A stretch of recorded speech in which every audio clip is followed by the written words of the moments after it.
Well, Jay and I had put together 3 or 4 questions just in case you all didn't have any questions. Sure, a lot of questions. And then we said last night on the phone, we said, well, we'll start with one. Okay. And so I just want to make one quick comment before I launch the panel. There were 2 points made here about politics and with weak infrastructure. For those of you who are not fully familiar with how Innovation Works is organized and set up, we have intentionally set ourselves up to be primarily funded by the private sector and philanthropy as opposed to public sector. Not that we don't work with public sector, but we're looking for this organization to have a much more flexible ability to move and very gazelle-like across the city. Secondly, we are creating Innovation Works instead of being, any of you involved with nonprofits know that this town is filled with nonprofits, okay? And many of them operate in silos, and they have similar missions as people across the town, but they don't necessarily work with each other. What we're trying to do is be a collaborative model where by creating these networks, and you're already seeing multiple partners here today that we talked about, where we're investing in their efforts and partnering with them. We're doing the same thing by establishing Ignite hubs. These are entrepreneur development hubs across the city. We have 4 up right now, and we hope to have 20 in the next 4 years.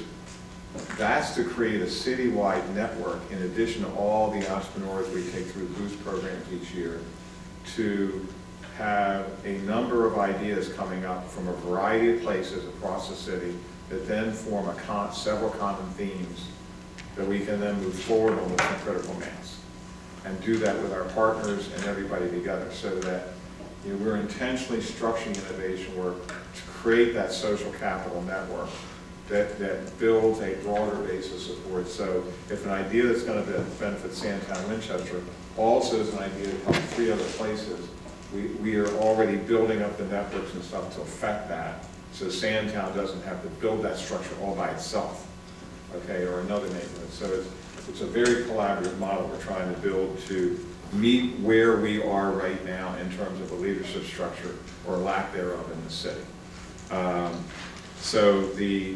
You all have Mervette Mina, Mark Palmer, and George Economy. All 3 are Miller mentors. Mark in particular is not a Miller mentor, but he is the volunteer head of our Innovation Works mentor team. And we asked the Miller mentors to be here today to help you all understand what this is all about and how it works, since they've been at it for all of them haven't been at it for 25 years, but Miller Center certainly has. And they have a pretty well developed system of mentoring. I want to ask, since this, one of the benefits that a Miller Center member has today, and they come in new, is they have the opportunity to shadow mentors that are already in place and working with people. Okay, we are brand new. Okay, so all of you are coming to this, and you virtually have nobody to shadow. Okay, but what we've done is we do have. You all will be connected through our network into the Miller network. So there's 250 Miller Center mentors that are on that network that we will have access to, and George and Mervat are in the DC area.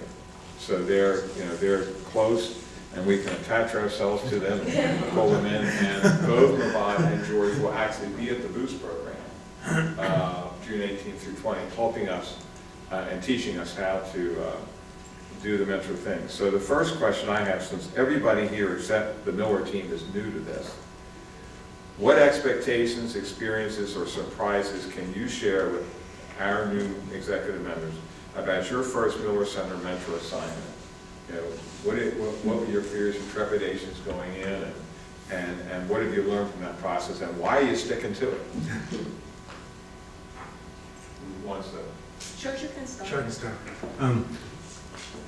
Well, I've been a mentor for going on 9 years at Miller Center. I started when I sold a food company that I had founded and grown for 10 years. And when I sold it, I turned to my wife and said, "What next?" And she said, "Wait a minute, we just had 10 years of hell. It's like, does there have to be a next?" And very quickly I found out that there were a variety of nonprofits that asked me to be on the boards of directors. And I said, "Well, I don't really have money to donate, but I'm happy to give my advice." They go, "That's all we want." But it's not what they want. They always want your money and network. And I found the people would actually ignore what I was recommending anyway. So I found Miller Center that it's the closest thing to being an entrepreneur without actually being an entrepreneur. Someone else is doing all the work, but you're down there in the nitty gritty. And to answer Frank's question, I think Dr. Wilson answered it best of all. As I mentioned, I went in kind of with a CEO mentality of kind of organizing the different social enterprises. And I realized that that's not what they want. They really want, and that's actually not what I want. I really just want to show that I care. And I care, and mentor has, I think in the Bible is an interesting term called advocate, where it's just more where you're accompanying someone on a life journey. And you don't have all the answers, you don't even have all the questions, and you don't even have you don't know. But if someone knows that you only care about them, and one example that I can give to my first assignment was a nonprofit in organizing social energy systems in Africa as a nonprofit. And I said to him, "Why are you doing this as a nonprofit? Because you should be able to attract private capital and you can use technology and all this." So after thinking, he said, "Well, I want to do good." I said, "You can do good in a for-profit model." Well, I just got an email from him last week, a couple weeks ago, 8 years later. They just finished their second round of $25 million closings. They've raised $50 million, and they're operating in West Africa across Ghana and Ivory Coast. And he said, "Thank you for the Miller Center, for giving me the courage to realize I can go out and make money, use the tools of capitalism to do social good."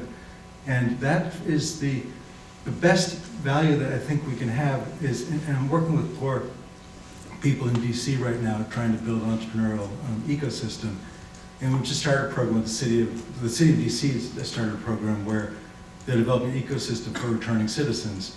And what I appreciate is, as they said, they're some of the best entrepreneurs of any neighborhood. They just happen to be in the wrong business. And so I'm finding that the mentor role is exactly what Dr. Wilson echoed. If we can actually have our success working with poor people, but we're not helping them, we're not assisting them, we're not advising them, we're just being there. And that's my only lesson is, I mean, there's a mini boost going on with Catholic Charities in Santa Clara County right now that I'm involved in. The deadline is Monday for getting a presentation prepared. I'd asked the two groups on mentoring to give me the work last Wednesday, and I'm still waiting. And I think, 9 years ago I would have been like hounding them because I take great pride. That's the thing, as a mentor, you'll take great pride in the success of your social enterprise. So it's one of the things that you have to caution about, but it's also one of the joys of the mentoring program, to see the evolution. So I probably talked long enough, but I think it's just been a great experience for me, which is why I continue. Okay, George said a lot. So just to reiterate a few things, for me,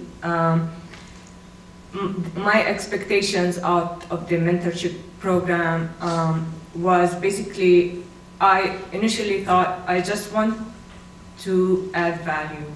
I've been around for so many years, have a lot of experiences.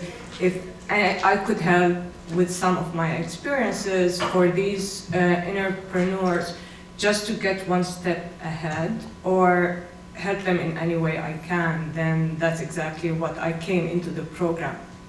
I came into the program because I've been in corporate for so long, and in corporate the mindset is so different. It's all about the next goal, the next profit margin, the next this and that, without having to tie anything with people's life or social. Although you do, it's all about supply and demand and all that stuff.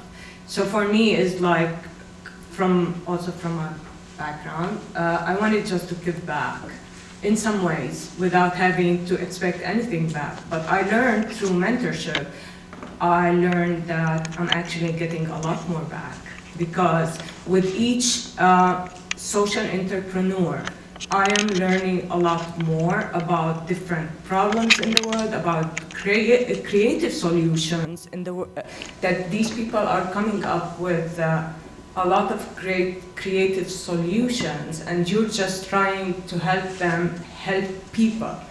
And for me, it's like you only think, and it's like going back to all what we heard so far. It's you're not just helping one social entrepreneur. If you think about it, this social entrepreneur might have an impact on thousands of people, and you're helping one, and this one will help thousands, and the thousand will help. So this is a multiplication of impact. This is how I look at it. It's just it starts with one person, or it starts with one social entrepreneur, but it ends up with 1 million person in such short amount of time. This is how it works. It's a ripple effect, and you only need to help one person, and it just spreads out. So these programs, mentorship, has exceeded my expectations, and I've actually learned a lot in Miller Center. Unlike the innovation work, which is a great initiative in one city that it's starting, we're doing in Miller Center. It's a global program, so we're actually working with people in Kenya, in Mexico, and all over the world. So you see different type of people and where they come from and how they absolutely can have an impact with not much to start with. Yeah, I just want to make a comment there on that because Innovation Works is a strategic partner with Miller Center, and we are the official test bed in the U.S. for adapting the global best practice program to the U.S. for U.S. urban markets.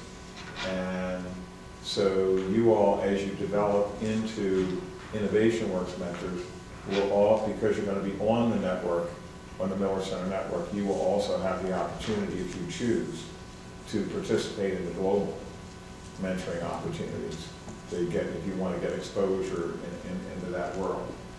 So it's a very integrated relationship that we have.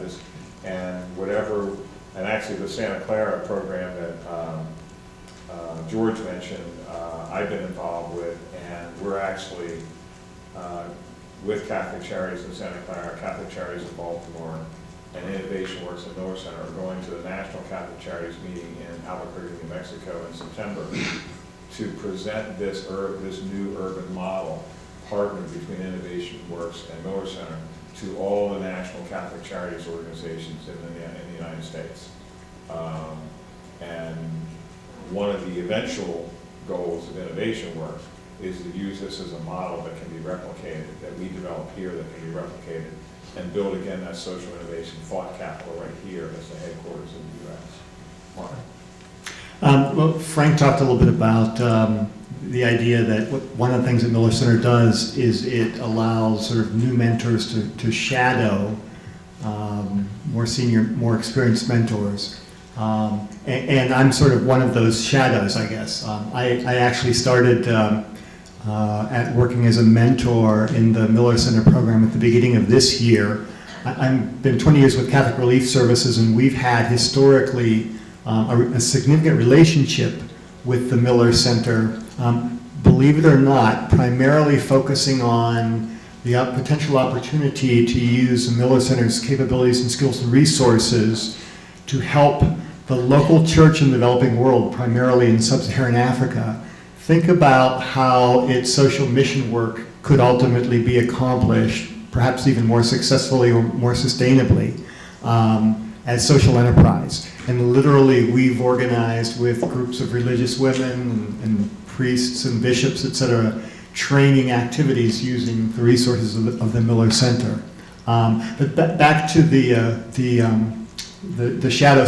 So starting this year, as I say, I've been leveraging that experience and working with Miller Center folks, and now I'm a mentor, and I'm working with a small company in Nepal, and their focus is solar-powered water pumps for small farmers in Nepal relative to their agricultural outputs.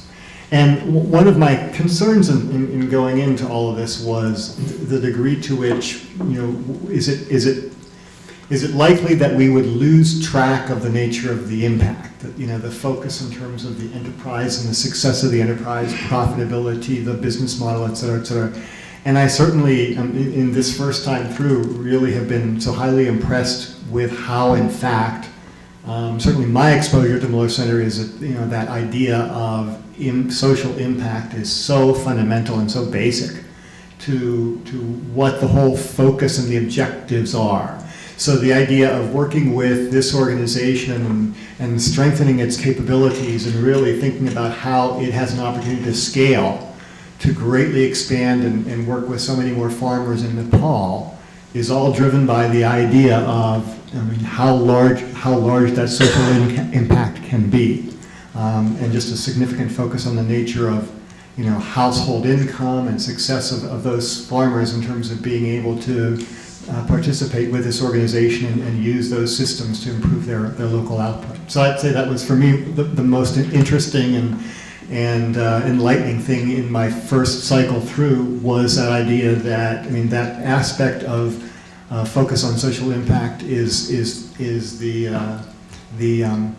fundamental there. The one other thing I'll say is, and I think I forget who said it, whether it was Jay or Frank, saying that the mentors were the secret sauce for the Miller Center. It's really true. That really is the nature of the resources that drive the nature of the success of the Miller Center. I think it's certainly going to be true of InnovationWorks as well. Yeah, and I've talked to probably 20 of the Miller Center mentors over the last 2 years, and one of the things I've found is that almost every single one, I think everyone, said they got more out of this than they felt that they put into it. And even more so, they learned far more about opportunities and innovation and creative solutions than they had been exposed to in their own business environments because of this broader exposure. So, there is a win-win. Based on something George said, I want to refer you all to a section of this pamphlet that you have. This yellow page here that has a company on it. And it really references what George was talking about, the role of a mentor. Bob Proctor said, a mentor is someone who sees more talent and ability within you than you see in yourself and helps bring it out of you. Our job is not to tell people what they should do. Our job is to be there, to ask them the questions that get them to look deeper inside themselves to find what's already there. And Mark mentioned something about impact before I get to broader questions. The degree to which and the discipline to which Miller Center applies the approach to social impact is unique in the country and in the world.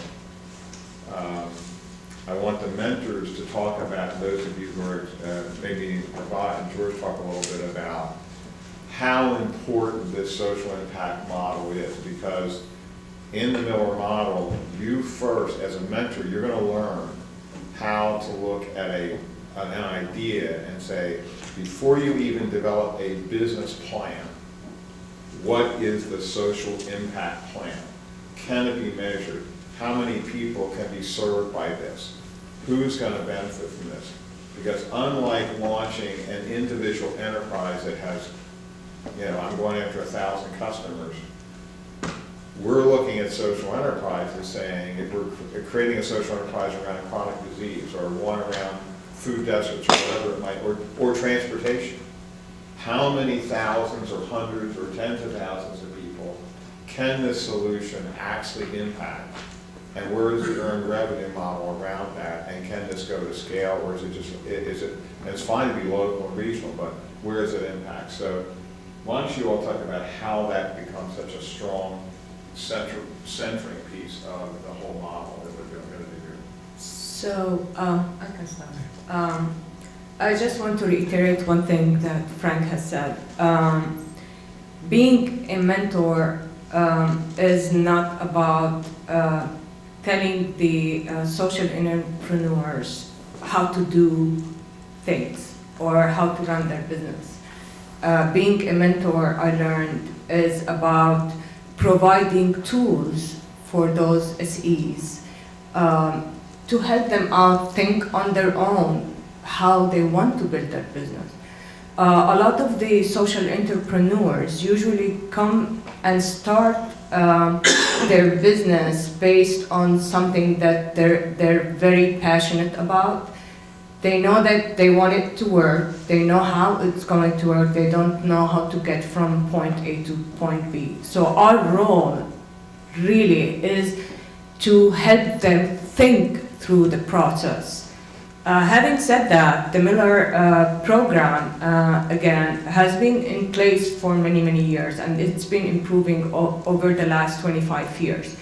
It's becoming, for me, it's becoming a great framework for any program. So it's composed of many modules. So, and it's like it guides you as a mentor, and it's guiding the social entrepreneur and walk them through every stage of their business, from pitching their elevators pitch from the start, thinking about their mission, thinking about how they want their mission to have impact, thinking about what is their, how they're going to measure the impact metrics. How are you going to measure how you're impacting people's lives, and how are you going to scale it up, how you're going to sustain it,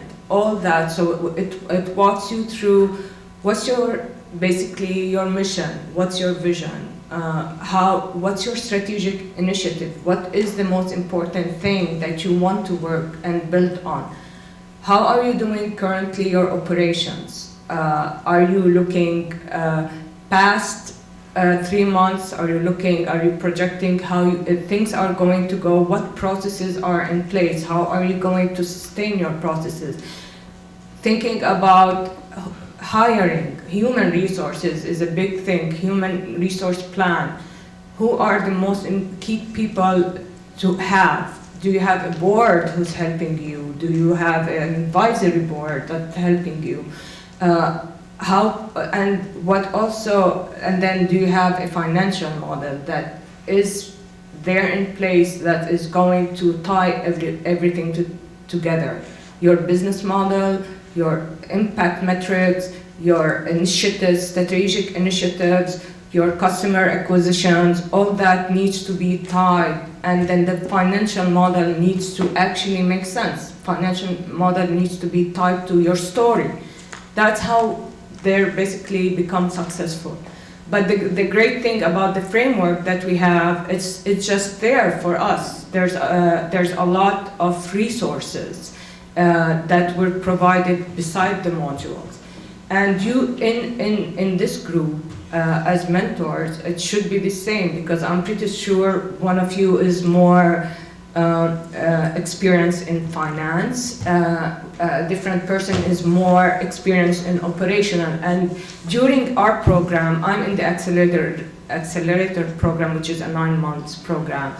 We actually pull those SMEs, other mentors, and I say, well, how can we help our social entrepreneurs? So it's not only you, it's a community helping community. That's how I look at it. I'm a numbers guy, but the more I'm in this, I realize that the impact is something I don't actually look at numbers now impacted, because I feel that numbers get distorted so quickly. When I first joined Miller Center, it was sort of a sleepy offshoot of the business school, and then when they brought their current director in, he created a slogan that was touch 1 billion lives by 2020, which we thought, this is kind of, he thought you had to have a big, hairy, audacious goal. And it just seemed kind of silly that how do you measure touched lives? And I think what you offer here, which the Miller Center can't do, is you're talking about reaching individuals who are going to be around. And I think that's so unique that, because one of the challenges at Miller Center is that as we all talk about the ventures we work on in different parts of the world, it's very hard to actually make a sustained impact, because we're working with one organization that's dealing with corruption, crime, you know, poor economics and all these things. We're here, you actually have the ability to impact, you know, a neighborhood. And that's really, when Frank and I met, we were in San Jose at a community center that was funded by the Susan Buffett Foundation. And it was in a very poor neighborhood of San Jose. And we noticed as we were driving in every day that you'd see 4 or 5 cars parked in a single-family house. They'd be not only driving on the yards everywhere. And it turns out that there'd be 4 families living in a 4-bedroom house. And people were saying that since the Susan Buffett Community Center has gone in, rent prices have gone up because it's now a very attractive place to live. And I think you offer the same opportunity in Baltimore, where as you develop community anchors, the economic value will be pretty substantial. And I think the challenge that we all have in this room is how do you make certain that gentrification doesn't happen? How do the poor people part of the neighborhood are able to benefit? And those will be really important. And so I kind of look at those numbers, most important, is more important than numbers. Okay, what questions do we have? Ted? Mira mentioned the framework and some modules that the Miller Center uses. Will we have an opportunity to be exposed to those modules, study them, learn from them, Yes. learn from the work that the Miller Center has done, Absolutely. so that we have some kind of roughly common approach to? Yes. What we're doing is we're adapting. We're right now, one of the things, the first group of modules is for the Boost program. And they're actually, we've been going through those with the University of Baltimore, adapting them, you know, graphically and otherwise to be an urban approach, you know, format and stuff. So, and we'll be continually doing that with all the Miller Center modules. There's actually a Miller Center set of new modules that have come out of the Santa Clara Catholic Charities program around finance that when they got exposed, that we're actually going to have integrated into our program. So yeah, there's going to be a continuous, and we have funded Miller Center for 3 years from Innovation Works to develop all this adaptation, to do this full integration. And you will also be on the Salesforce. There's a Salesforce.com network that the Miller Center mentors connect through, and where all the curriculum is accessed through. We will have full access to that. There'll be a private label section for Innovation Works. So it's a fully integrated model. And just for the mentors from the Miller Center, have you found that to be accessible and user-friendly and helpful? It's generally? very helpful. It's very accessible, and if you will have access to it, there's a lot of, it's a library of just resources. There's videos that you can watch, there's plans, there are templates, there's a large amount of resources there, including access to people, the network, which is, I found, and I think we have a great group of people here with that experience coming from different backgrounds. I mean, again, I can't emphasize enough, you guys are a network and community, and having access to each other, because you will have more impact on the social entrepreneur, sharing experiences from what you guys learned or something, I think, yeah. But to answer, yes, there's a lot of really great resources. You want to say something, Mark? Yeah, I was just going to say it's incredibly dense, and pretty. I mean, very, very well structured. But I will also say that throughout the whole process, and certainly what I've experienced in working with the mentors so far, there's a recognition that there are all these templates and everything, but the mentor is called upon to really think about the nature of how the enterprise can best accomplish that objective. And so if it already has its own approaches, if it already uses its own standards, you know, a financial plan in a particular format, then the desire is really to sort of not force anything on the enterprise, but really to sort of take advantage of the resources. Exactly, yeah. It's accompaniment, exactly. Yes, Pastor Wilson. I know we're going to be one of your one of your hubs, but Yeah. I guess I'm asking in terms of what the Miller Center does. I travel to Haiti fairly frequently, just West Africa. It's one thing to do something in a country under developed country, as opposed to America, where you have regulations, laws, taxes, and all the other stuff. Whereas I can go in, I can start a business in Haiti tomorrow. Yes. Because I don't have the context of it. But yet to come into Sandtown and do a business is an entirely different context. So, To answer that question, not all the cohort are from developed countries. There's a lot of projects that are in the US currently in terms of, there's a lot of solar systems, there's a lot, poverty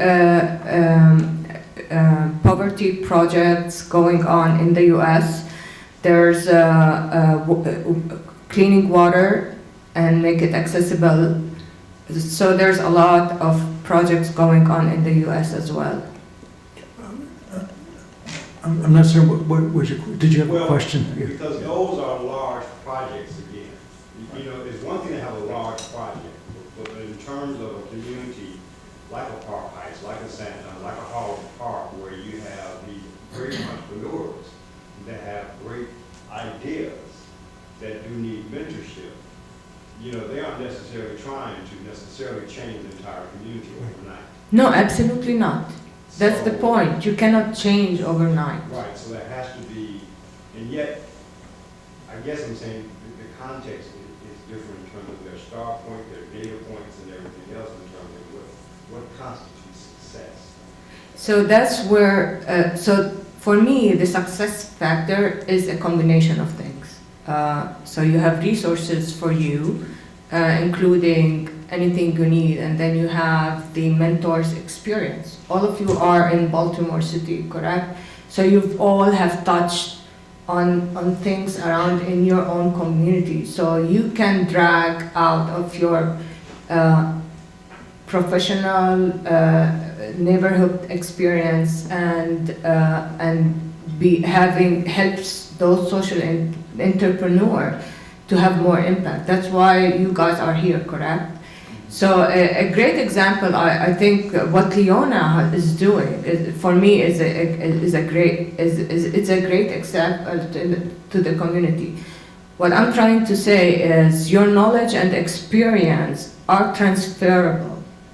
If you can understand what the community needs and how you can help to help that social entrepreneur to have that impact. You're not going to change the community overnight. That's going to take years. You just start small and start in your neighborhood. Really, you need to start somewhere. Let me just add something to that. There is this adaptation process we're going through. There are what we call enterprise mentors, which are directly associated as sort of like the quarterback for a given enterprise. There are domain expert mentors, which have particular expertise that you can tap into. There are boost mentors, which stay a full 2.5 days when people go through this boost process for 2.5 days or 3 days. And then there are Ignite Hub mentors.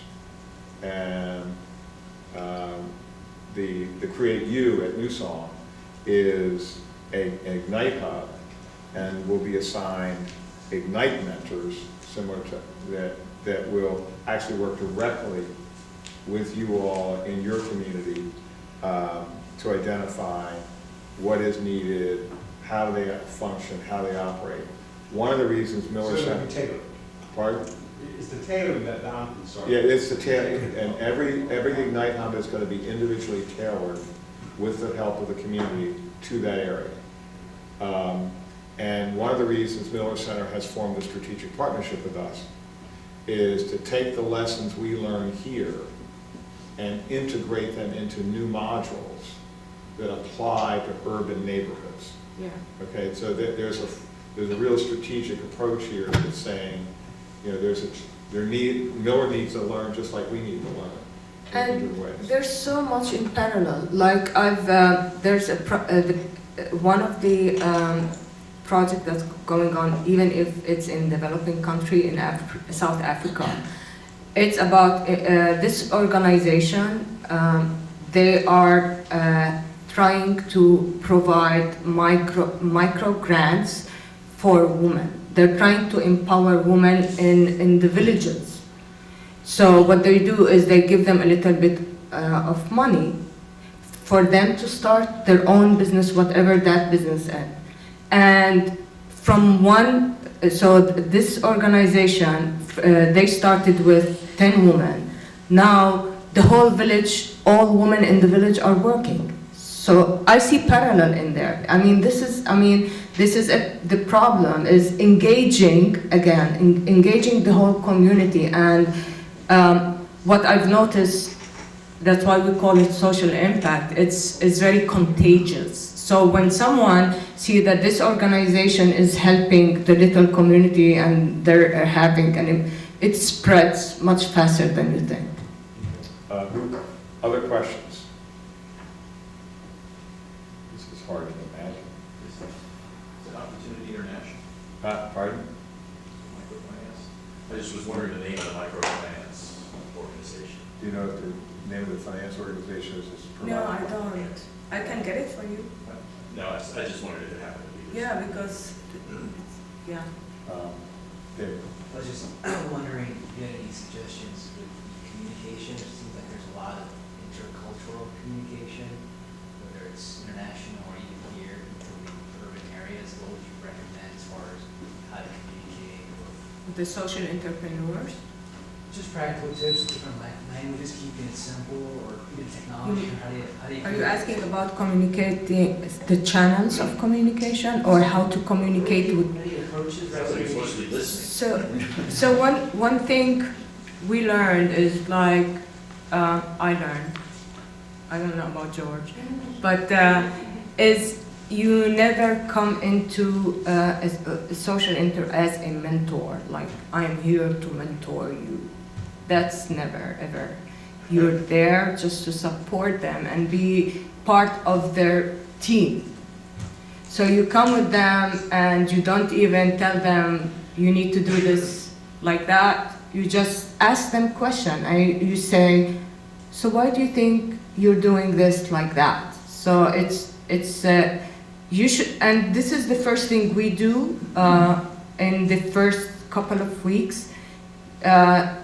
You start asking about their background, about their family, about why they came with the idea, you become a friend. You really become a friend. And the reward is so big afterwards when you get an email after a year or two from your social entrepreneur and to tell you, guess what? I saved 1 million babies, or I did reach out to that community, or in terms of housing, hopefully,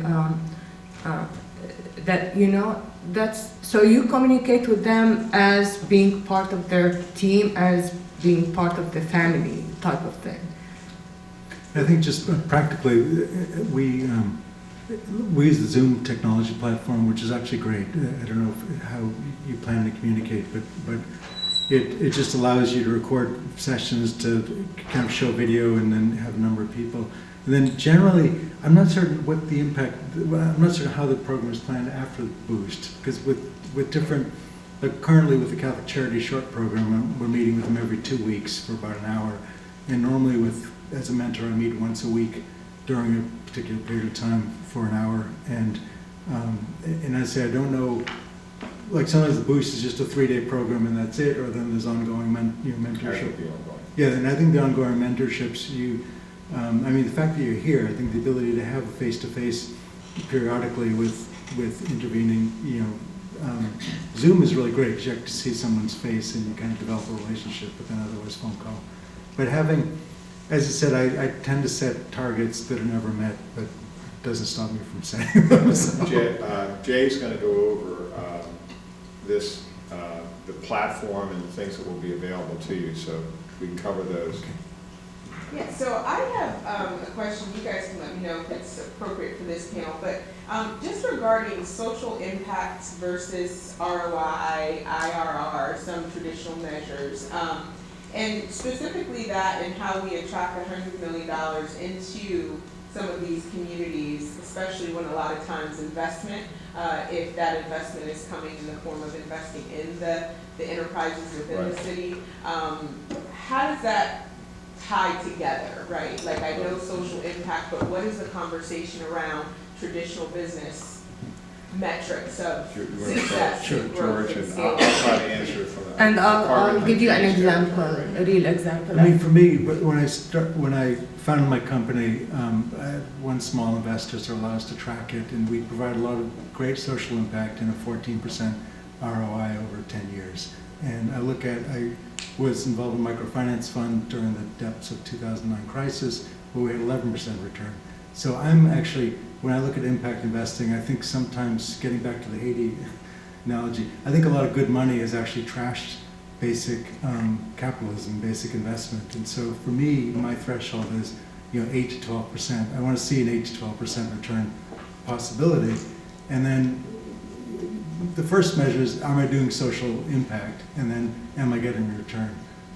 Having said that, I'm involved in an affordable housing project in DC that's returning 2%, which I view as sort of, if you think about charity as 100% loss of investment, you think of investment terms, you make a charitable donation, so even as you get back principal, you're ahead of where you were. But that's sort of my thresholds.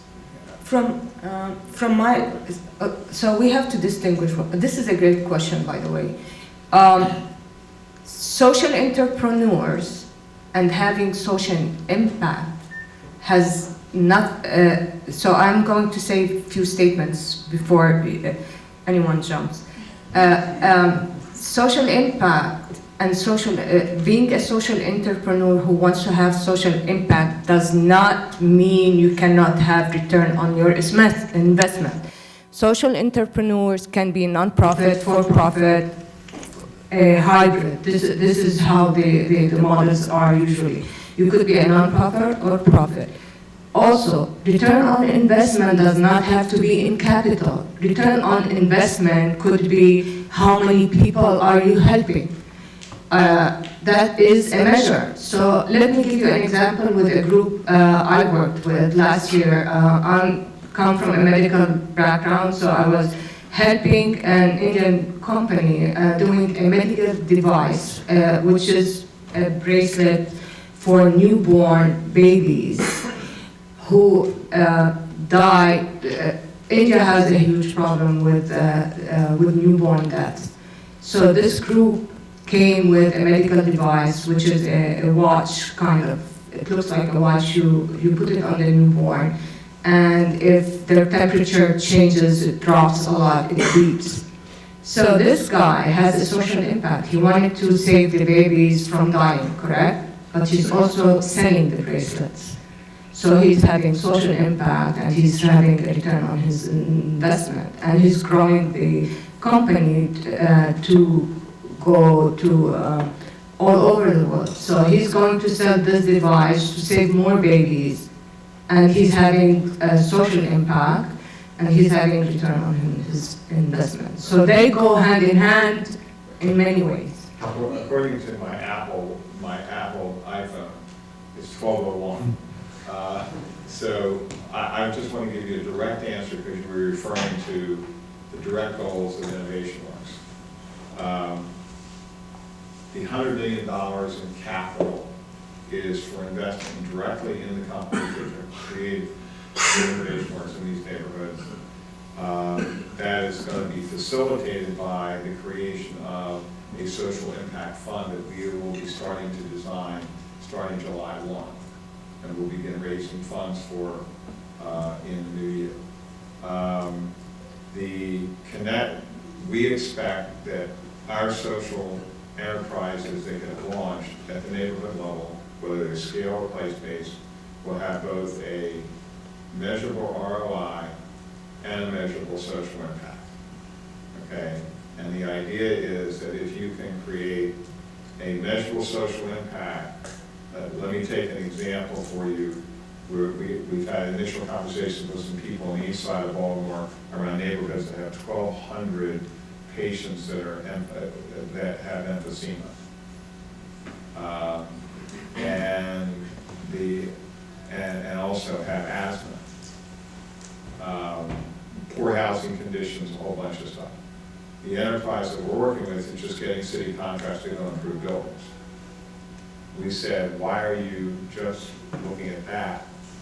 Whose cost structure is being impacted the most by this? The fact, okay, what industry in this city is being impacted the most by that condition? Anybody? Who's putting out the most money? Insurance. Not only insurance, it's the hospitals, okay? Because if they go there more than every 30 days, they don't get paid by the insurance company or anybody else, okay? That's a pain point that gets relieved by a social impact that turns into a revenue source and not a grant. Because you're saving money. In my career, I either created businesses to save money or made money. You know, make money for somebody or save money for somebody. Okay, so that's, I hope that answers your question. Well, I guess specifically tying it to as mentors, as we are, you know, different ones of us will be mentoring in different capacities. When we are having that conversation and guidance and things like that, it's just having in mind that we are both having the conversation around social impact, but also fiscal, financial, stewardship for that scalability, growth type of Right. I conversation. think one of the most helpful things you said 6 months ago at the meeting, Frank, was that all these businesses need to be at least cash flow break even, if not Yeah. cash flow Right. positive. Right? That's, so it's not about creating cash flow negative. You can't solve the enterprise. problems with grants for the rest of our lives. Grants can be important, but they ought to be pump primers and that kind of stuff. So, okay. Jay, it's all yours. Thank you. Thank you very much.